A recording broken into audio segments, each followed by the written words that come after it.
हम ये बताएं लोगों को कि डेंटिस्ट्री में भी ऐसा होता है। जो यूरोप अमेरिका में जिस तरह का कल्चर है डेंटिस्ट्री का, वो हमारे यहाँ लाने की हम कोशिश करते हैं। नमस्कार, आप देखना शुरू कर चुके हैं सीतामढ़ी की आवाज। मैं हूं आपके साथ आर एस कुमार। हमारे साथ इस फ्रेम में बातचीत करने के लिए उत्तर बिहार के सबसे बड़े डेंटल हॉस्पिटल के चेयरमैन साथ ही डॉक्टर अभय कुमार दास जी हैं। सबसे पहले सीतामढ़ी की आवाज पे स्वागत है सर। आपका भी स्वागत है आर एस कुमार जी। हम दोनों ने जो सफ़र एक साथ शुरू किया था, आज लगभग 13 साल मुझे भी हो गए हैं और आपको भी हो गए हैं। सीतामढ़ी की आवाज़ की जितने भी व्यूअर्स हैं और जो लोग सीतामढ़ी की आवाज़ को प्यार देते हैं, उनको मेरा सादर नमस्कार, प्रणाम। हर बार कुछ ना कुछ नया लाने के लिए आप जाने जाते हैं। जब भी हम आते हैं कुछ ना कुछ सीतामढ़ी को आप देते हैं। सीतामढ़ी नॉर्थ बिहार को कुछ ना कुछ उपलब्धियां जरूर देते हैं और दंत चिकित्सक के रूप में काफी ज्यादा आप विख्यात भी हैं और लोगों का लगातार सेवाएं कर रहे हैं। तो ऐसे में सर इस बार क्या नया है और क्या क्या सर्विसेज आपने बढ़ाया है? इस बार तो नया मैं ये बता रहा हूँ कि मुझे पूरा लिस्ट बनाना पड़ा है कि हम क्या क्या सुविधाएं नए नए एडवांसमेंट में दे रहे हैं।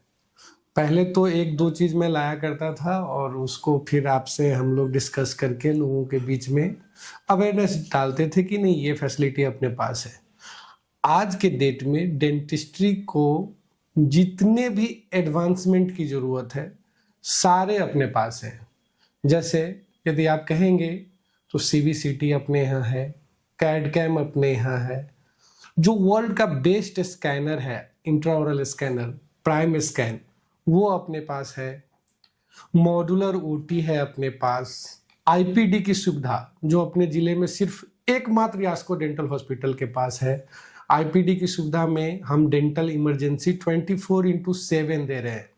एक्चुअली क्या है ना कि पिछले 13-14 सालों में मैं एक टीम बनाने में सफल हो गया हूँ, जो टीम आज यास्को को यहाँ तक लाई है। केवल इसमें मेरा योगदान नहीं है, इसमें आपका, पूरे सुरसंड के लोगों का प्यार और जो टीम तैयार हुई है डॉक्टर्स की, 8-10 डॉक्टर का जो हमारा पैनल तैयार हुआ है, जिसमें करीब 4 MDS अपने यहाँ काम कर रहे हैं, फिर 6 BDS काम कर रहे हैं, साथ में मैं काम कर रहा हूँ, प्लस पैरामेडिकल स्टाफ्स काम कर रहे हैं। मैनेजमेंट में कुछ लोग जो MBA करके आए हैं या जो BBA किए हुए हैं वो लोग हैं, इवन जो रिसेप्शनिस्ट है या जो हमारे यहाँ स्वीपर्स हैं, उन सबका योगदान यास्को को यहाँ तक लाने में है। और आपको ये बड़ी खुशी की बात है कि पिछले 10-12 सालों से मैंने जिनको भी रखा वो सब आज तक मेरे साथ हैं। बात करें तो 10 डेंटल ऑपरेटरीज हमारे पास अभी है। वेटिंग टाइम को हम लोगों ने 20 मिनट कर दिया है, प्लस जो पेशेंट डॉक्टर रेशियो है उसको हम लोग 10:1 पर डे कर दिया है। मतलब हमारे यहाँ एक डॉक्टर एक दिन में 10 पेशेंट से ज़्यादा नहीं कर रहे हैं। मतलब हमारा मकसद साफ है कि हम चाहते हैं कि हमारा गुणवत्ता जो मैंने बनाया था अपने दम पे, केवल अकेले इलाज करके, वो आज भी बना रहे। यह हॉस्पिटल का रूप ले रहा है, यह बड़ा बन रहा है, लेकिन गुणवत्ता पे हम पूरी तरह से ध्यान दे रहे हैं ताकि हमारा जो नाम बना है, जो आप लोगों ने हमें आज तक माना है, वो गड़बड़ ना हो जाए। इसलिए सबसे इम्पोर्टेंट क्या है हमारे लिए, हमारा गुणवत्ता वाला इलाज। यदि हम किसी का इलाज करें तो उसे कोई तकलीफ ना हो, फ्यूचर उसका सिक्योर रहे, इस पर हम काफ़ी ध्यान दे रहे हैं। इसलिए हमने डॉक्टर और पेशेंट का रेशियो 10:1 पर डे किया है। अच्छा, जब हम चर्चा करते हैं कि उत्तर बिहार का सबसे बड़ा दंत चिकित्सालय यहाँ है और यहाँ पे लगातार आप जैसा बता रहे हैं कि बहुत सारे पेशेंट नॉर्थ बिहार के जैसे आप सीतामढ़ी, दरभंगा, मधुबनी, मुजफ्फरपुर, मोतिहारी, अलग अलग जगहों से आपके पास आते हैं। अधिकतर मरीज का क्या परेशानी रहता है, मेजर ऑफ केसेस क्या मिलता है सर आप लोगों को? देखिए, मैं हमेशा आपसे या हमेशा फ्रेम में मैं बोलता रहा हूँ कि हमारे कानून की सबसे बड़ी कमी क्या है कि वो डॉक्टर और तथाकथित डॉक्टर में अंतर नहीं कर पाते हैं।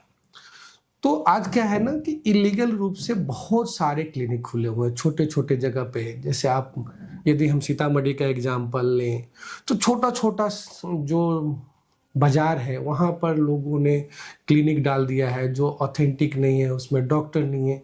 तो इस तरह से क्या होता है ना कि वहाँ केसेस खराब हो रहे हैं, तब वो हमारे पास आते हैं। सबसे ज़्यादा केसेस खराब आता है जिसमें पेशेंट का प्रॉपर आरसीटी नहीं होना, जिनको डिग्री ही नहीं है वो भी आरसीटी कर रहे हैं, साथ में दांत निकलवा रहे हैं उसमें छोड़ दे रहा है। ये कॉमन है, सबसे ज़्यादा केसेस इसी के आते हैं।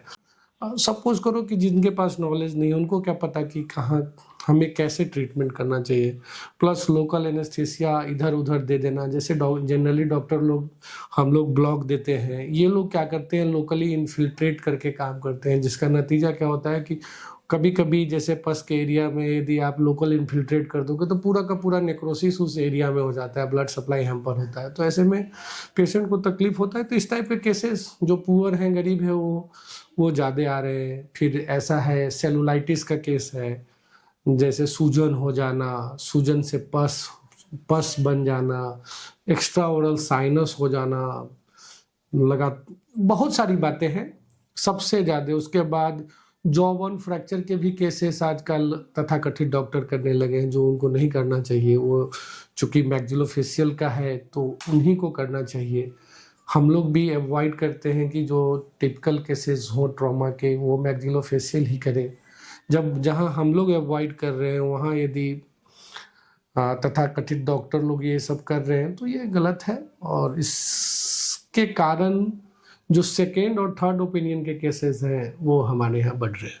अच्छा, आप जब चर्चा कर रहे थे, यास्को डेंटल हॉस्पिटल में सबसे एडवांस स्कैनर है आईओएस, वो कैसे काम करता है और किस तरीके से आप लोग पेशेंट के ट्रीटमेंट में उसका उपयोग करते हैं? देखिए बेसिकली क्या है ना कि आईओएस अभी मार्केट में हमारे यहाँ मतलब 3 लाख से लेके लगभग 25 लाख तक के आईओएस आते हैं। ये सब के पैरामीटर्स जो है ना माइक्रोन के ऊपर डिपेंड करता है कि कितना माइक्रोन तक वो स्कैन कर सकता है और डेप्थ कितना है। तो जो अपने यहाँ स्कैनर है, पहले जो हमने वाटेक लिया था वो 16 mm तक स्कैन कर पाता था, लेकिन उस कारण हम लोग इम्प्लांट के केसेस नहीं कर पाते थे। नॉर्मल क्राउन एंड ब्रिज तो किसी भी स्कैनर से किया जा सकता है, लेकिन जो स्पेशलाइज इस इम्प्लांट के केसेस है वो नहीं कर पाते थे क्योंकि उसमें हमें डेप्थ नहीं मिलता था। तो जो अपना नया स्कैनर है उसका डेप्थ 22 mm है और माइक्रोन भी काफ़ी कम है। तो ये सबसे लेटेस्ट और सबसे प्रिसाइज है। अच्छा, अधिकांश पेशेंट ओपीडी तो जानते हैं, आपके यहाँ आईपीडी की भी सुविधा है। देखिए ये जो है ना, ये डेंटिस्ट्री में एक नया चीज़ मैंने लाया है। मैं बड़े शहरों में ऐसा है कि हर डेंटल हॉस्पिटल में मैक्सिलोफेशियल के लिए या डेंटल ट्रॉमा के लिए आईपीडी की सुविधा होती है, लेकिन स्पेसिफिक डेंटल हॉस्पिटल हो जहां आईपीडी की सुविधा हो, ये बिहार में ये कंसेप्ट नहीं था। मैंने भी कहीं और से कॉपी किया है। बाहर जब हम लोग देखते हैं तो डेंटल का एक स्पेशलाइज अलग से हॉस्पिटल हुआ करता है। जैसे आप दिल्ली में जाओगे, ग्लोब है, एफएमएस है, बहुत सारा चेन है, वो जैसे बिश्नोई है राजस्थान में। उसी तरह से हम लोग चाह रहे हैं कि अपना भी यास्को आगे बढ़े और बिहार में भी हमें डेंटिस्ट्री के लिए लोग पहचाने। तो उसके लिए जो हमें प्रोटोटाइप हॉस्पिटल की ज़रूरत थी उसका निर्माण करने में मैं सफल हो गया हूँ। आप रिकॉर्डिंग किए ही हैं, दिखाएंगे तो आपको लगेगा। हम HDU, modular OT, general ward, ये सब हमारे यहाँ आप सुविधा उपलब्ध है और हो सकता है कुछ दिन में नई खुशखबरी भी मिले, कुछ नए फैसिलिटीज भी ऐड हों जिस पर हम लोग काम कर रहे हैं। अच्छा, मॉड्यूलर ओटी की बात कर रहे हैं, 24x7 डेंटल इमरजेंसी की भी बात यास्को डेंटल में चल रही है, तो लोगों को अब जो है जो इमरजेंसी केसेज आएंगे वैसे में सहूलियत मिलेगी। जी बिल्कुल, डेंटिस्ट्री से रिलेटेड जो भी केस है, जॉ बोन फ्रैक्चर है या कभी कभी डेंटल पेन या डेंटल एब्सेस, लुडविग एंजाइना है या टेम्पोरल रीजन में एब्सेस हो जाता है जो ब्रेन के लिए काफ़ी खतरनाक है। डेंटल ओरिजिन से कैवर्नस साइनस थ्रोम्बोसिस हो सकता है या ब्रेन एब्सेस तक हमने देखा है कि डेंटल इन्फेक्शन जब स्प्रेड करता है स्कैल्प के थ्रू तो ब्रेन एब्सेस तक समटाइम्स हो जाता है। तो ऐसे केसेस को हम लोग अच्छे से बिना आईपीडी के नहीं कर सकते थे, लेकिन जब आईपीडी की सुविधा अपने यहाँ हो गई है तो अभी हाल फिलहाल में भी हम लोगों ने कई केसेस किया है। तो हमें यह है कि प्राइमरी यदि हम किसी इन्फेक्शन को रोक लेते हैं, यदि प्रथम दृष्टया यदि हम उसको रोक लेते हैं, मतलब प्राइमरी स्टेज में, तो हमें बहुत सारे कॉम्प्लिकेशन होने से बच जाता है, जिसके लिए हमें जो इक्विपमेंट चाहिए होता है या जो पैरामीटर्स, जो हॉस्पिटल के पैरामीटर्स है, उसको फुलफिल करना पड़ता है। अच्छा, जब भी किसी बड़े अस्पताल में लोग जाते हैं तो ये सोचते हैं कि भाई वहाँ चार्जेज अधिक होंगे और जो सुविधाएं बढ़ती है तो स्वाभाविक है कि चार्जेस तो बढ़ते हैं, लेकिन लोगों को लगता है कि वहाँ जाएंगे तो ज़्यादा पैसा हमको खर्च करना नहीं, पड़ेगा। ऐसा नहीं है। हमारा तो लोग मोटो ही है सर्व द पीपल। आपको आश्चर्य होगा कि हमारे यहाँ एक्सरे के चार्जेस मार्केट से 50% पे हैं। यदि आप ओपीजी कराते हो तो मार्केट में उसके चार्जेस जितने हैं उससे 50% में अपने यहाँ है। और सीटी जो अपने यहाँ सीटी स्कैन की जो सुविधा है सीबीसीटी की, वो लगभग हम लोग गवर्नमेंट रेट को फॉलो किया है। आप यदि सिटी फेस कराते हैं तो 1800 समथिंग रुपीज सदर अस्पताल में देना पड़ता है और अपने यहाँ 2500 रुपया चार्ज है सिटी का। तो इससे मिनिमम हम क्या जा सकते हैं, क्योंकि फिर इसमें हमें जो रेडियोलॉजिस्ट है उनको भी देना पड़ता है, क्योंकि सारा काम तो मैं नहीं कर सकता, तो जिनका जो स्पेशलाइजेशन है उनके हिसाब से हमें थोड़ा तो ढलना पड़ता है। लेकिन हम कोशिश करते हैं कि हम बिहार सरकार का या सेंट्रल गवर्नमेंट के जो रेट्स हैं उसको लगभग उसी के बीच में थोड़ा ऊपर नीचे करके हम लोग हॉस्पिटल में रेट को रखा है। पहले से बहुत सस्ता हो गया है हॉस्पिटल। आज से 2 साल पहले डेफिनेटली थोड़ा सा महंगा था, लेकिन जैसे जैसे हम लोगों ने मास प्रैक्टिस अचीव किया तो हम लोगों ने लोगों को प्रेफरेंस देना शुरू कर दिया। अच्छा, पहले यास्को डेंटल क्लिनिक हुआ करता था, अब यास्को डेंटल हॉस्पिटल बना है। इस क्लिनिक से हॉस्पिटल बनने का जो अब तक का सफर रहा वो कैसा था, और क्लिनिक और हॉस्पिटल में क्या अंतर हो जाता है? देखिए, पहले ये क्लिनिक जब था तो सिर्फ मैं ही काम करता था, तो काम करना आसान था। लोगों को मोटिवेट करना या डॉक्टर्स को हायर करना, अच्छे गुणवत्ता वाले डॉक्टर जो अच्छे वर्कर हैं उनको चूज करना अब बहुत डिफिकल्ट हो गया। अभी मैं आपको बताऊं कि 50 इंटरव्यू लेने के बाद कोई 1-2 लड़का सिलेक्ट होता है, और वो भी जब हम उनको ट्रेन करते हैं, जब हम उनको समझाते हैं कि कॉलेज लाइफ या जो सरकारी हॉस्पिटल है वहाँ का काम करने का तरीका और जो हम लोग प्राइवेट सेक्टर में काम करते हैं वो डिफरेंट होता है। क्योंकि हम एक केस यदि खराब करते हैं तो हमारा 1 गांव 2 गांव, इवन कभी कभी 10-10 गांव में हमारा नाम खराब होता है। तो सबसे इम्पोर्टेंट होता है कि हम जो इलाज कर रहे हैं वो सही हो। यदि हम सही इलाज नहीं कर पाएंगे या उनसे नहीं कर पाएंगे तो यास्को का नाम ही नहीं होगा, फिर हम लोग डिटोरिएट करेंगे। तो बड़ा मुश्किल है ये सफ़र। और सबसे बड़ी बात होती है कि सैलरीज, उसके बाद जो कंज्यूमेबल्स है वो बढ़ जाते हैं, बिजली बिल बढ़ जाता है। ये सारी चीज़ें जो है सो अकेले हैंडल करना और फिर हॉस्पिटल के रूप में हैंडल करना थोड़ा सा टफ है, लेकिन कोशिश है हमारी कि हम इसमें सफलता पाएं और एक लैंडमार्क बनाएं। हम ये बताएं लोगों को कि डेंटिस्ट्री में भी ऐसा होता है। जो यूरोप अमेरिका में जिस तरह का कल्चर है डेंटिस्ट्री का, वो हमारे यहाँ लाने की हम कोशिश करते हैं। शुरुआती दौर में जब आप एक कमरे में शुरुआत कर रहे थे उस दिन आपने एक स्लोगन बताया था हमें कि जो रास्ता शहर को जाती है सेम रास्ता शहर से गांव की तरफ आती है, और लगातार उस पर आप टिके हुए हैं। और ग्रामीण क्षेत्र सुरसंड जैसे इलाके में इतना बड़ा अस्पताल खड़ा करना, इतनी विधि व्यवस्था, और सीतामढ़ी क्या उत्तर बिहार का सबसे बड़ा डेंटल हॉस्पिटल बनाना और पूरे एडवांस टेक्नोलॉजी पे काम कर रहे हैं। देखिए, एक्चुअली ये जो है ना, एक ऐड आता था पहले, मैं जब बच्चा था तो हीरो का एक ऐड आता था। हीरो होंडा उस समय साथ हुआ करती थी, तो हीरो का एक ऐड होता था जिसमें वो बोलता था कि जो सड़क शहर की ओर जाती है वही गांव की तरफ आती है। तो ये मुझे बहुत इंस्पायर किया और इसी से मैंने इस छोटे जगह पे इस हॉस्पिटल का नींव रखा और आज यहाँ तक पहुँचे हैं। और ये सच हो गया। आज हमारे पास सीतामढ़ी, दरभंगा, समस्तीपुर, पश्चिम चंपारण, मोतिहारी जैसे, उधर आप चले जाएंगे तो मधुबन, चकिया, वहाँ से पेशेंट आ रहे हैं। और इतना ही नहीं, नेपाल से हमारे पास मोहतरी, सरलाही, सिरहा, सिंदुली, धनुषा, ऐसे 4-5 डिस्ट्रिक्ट जो नेपाल के हैं वहाँ से भी काफ़ी पेशेंट आ रहे हैं जो काठमांडू या धरान मेडिकल की ओर जा रहे थे, भरतपुर जा रहे थे, उनको हम लोग यहाँ ला रहे हैं। और आपको पहले भी मैंने बताया कि अल्सर से कैंसर तक का रास्ता हमें सफ़र करना है, तो हम लोग अल्सर तक तो पहुँच गए हैं। अब अगला जो हम लोग दिमाग में रखे हैं कि अगला एक्सपेंशन हम लोग ऑन्कोलॉजी की तरफ जाएंगे, और अगले 4-5 साल में हमने सोचा है कि बिहार में सीतामढ़ी में सूरसंड में एक ऑन्कोलॉजी सेंटर हो। हमने इसका शुरुआत भी कर दिया है। अभी हमारे यहाँ डॉक्टर कल्याणी आती हैं जिनका फेलोशिप ही है ऑन्कोलॉजी में, वो महीने में 1-2 दिन मैं बुला पा रहा हूँ अभी। बाद में उनका एक्सपेंशन, उनके डेज को बढ़ाया जाएगा, जैसे जैसे केस बढ़ेंगे वैसे वैसे उनको बुलाया जाएगा।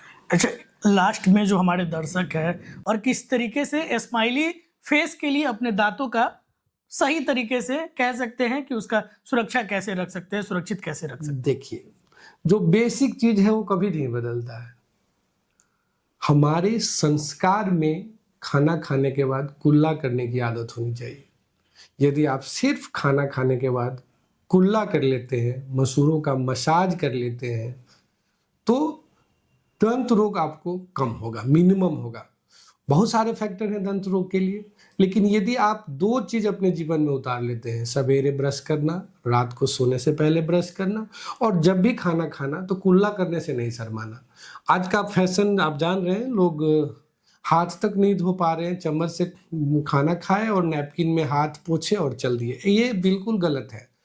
हमें जरूर खाना खाने के बाद कुल्ला करना चाहिए। आप करके देखिए, आपके फ्रेशनेस, आपके स्माइल और आपका चेहरा हमेशा मुस्कुराता रहेगा। बस 2-3 बेसिक चीज़ है, उसको अपनाना है। खासकर मैं बच्चों के लिए हमेशा बोलता हूँ कि आप जब सवेरे जगे तो आप खुद भी ब्रश करें और अपने बच्चों को भी ब्रश कराएं, क्योंकि मैं देख रहा हूँ कि बच्चों में कैरीज के इंसिडेंट्स बहुत बढ़ रहे हैं। हमारे पास रोज 10 बच्चे होते हैं, कभी कभी तो मुझे लगता है कि मैं बच्चों का डॉक्टर हो गया। 10 से 15 पेशेंट नया जो है बच्चे आ जाते हैं। तो पेरेंट्स को मैं बोलना चाहूँगा कि बच्चों पे बहुत ध्यान दीजिए, उनको स्टिकी फूड मत खिलाइए। चॉकलेट जो स्टिक करता है उसको यदि आप खिलाते हैं तो रात को ब्रश करा दीजिए। और बच्चों के पेस्ट अलग होते हैं, तो सियाने वाला पेस्ट ना यूज करके बच्चों में जो पेस्ट यूज होता है, बहुत सारी कंपनियां हैं, उससे आप ले सकते हैं। और अपने बच्चों के सेहत पे ध्यान दीजिए, उनको प्रोटीन डाइट, कैल्शियम डाइट थोड़ा सा इन्हेंस कीजिए। बच्चों को दूध जरूर पिलाइए, क्योंकि हम देख रहे हैं कि बच्चों के दांतों में मिनरलाइजेशन कम हो गया है, जो अच्छी बात नहीं है। बच्चे स्ट्रांग होने चाहिए, क्योंकि वही हमारे फ्यूचर है। Thank you. तो हमारे साथ बातचीत कर रहे थे। आपके चेहरे पे स्माइल का सबसे अच्छा जो दांत होता है उसको सुरक्षित रखने का तरीका भी बता रहे थे। यास्को डेंटल हॉस्पिटल के डायरेक्टर, चेयरमैन और सीतामढ़ी शहर के विख्यात डॉक्टर अभय कुमार दास जी। इस वीडियो पे क्या राय रखते हैं कमेंट करके जरूर बताएं। धन्यवाद।